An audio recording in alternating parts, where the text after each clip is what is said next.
Another day, another vlog. Hello Philippines and hello world. Magandang araw po sa ating lahat. Aga nga ako na malengke kanina at nakita ko nga to, di ba, pak na pak. Ang sarap lutuin. At ito nga ang binili ko at iluluto ko ngayon. Masarap humigop na mainit na sabaw niyan, di ba? Pak na pak, charot. Pagkatapos, inihanda ko na yung mga yan. Ang kamatis, sibuyas, luya, at syempre ang sili na bigay ng aking pasyente. Pagkatapos siyang pechay. Ito yung masarap maliliit. Ayoko nga nung malalaki. Na yung kinuha ko. Mag-uumpisa na ako magluto. At gutom na nga rin ako.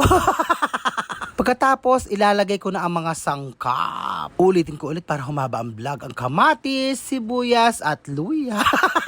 Ilalagay ko na sa kalan, tatakpan hanggang kumulo. So habang nagluluto ako, may gagawin pa akong iba para sabay-sabay. So heto nga at kumukulo na siya at pwede ko nang ilagay ang pampalasa.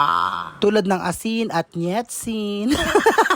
Ilalagay ko na rin ang sinigang mix na pak na pak. Ilagay ng lahat para sobrang asim. Total, maliit lang naman yung binili ko. Mas maasim, mas masarap. O, diba? Tapos, imekos-mekos ng bonggang-bongga. Nung kumulo na, ilalagay ko ang gulay na pampahaba ng buhay. Ang pechay ni Neneng B. Charot. Ilalagay ko na rin ang siling haba. O, diba? Pak na pak. Tapos, tatakpan. At heto nga, at luto na ang aking napakasarap na... Ano yan? Sinigang na belly ng salmon. Fresh pa ba? O, diba? Mangan. Yan si Maron naglalaro. Kumain na kasi. Di ba magkaiba kami ng ulam? Ano yung ulam mo, Maron? Luncheon meat. At saka sunny side up na itlog ang ulam niya kanina. Inuna ko na siya at yun yung available sa ref. Tapos namalengke ako. Nakita ko to. Sarap. Oh, tikman. Sarap. Masarap ng asin. Belly. Good for the heart. Diba? Mag-isda tayo. Para malusog ang ating puso. Maganda to sa puso. Yung oil fish. Harap. Kaya mag-ulam kayo ng ganito. Diba? Mura lang siya. Kaya bumili ko.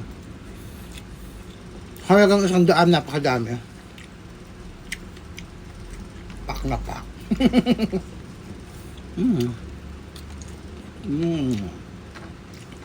Ang sarap. Panalo, guys. Agong taba ng salmon. Nagawa mo?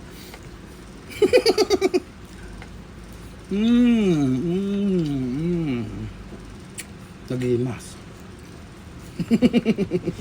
Bakit? Wala.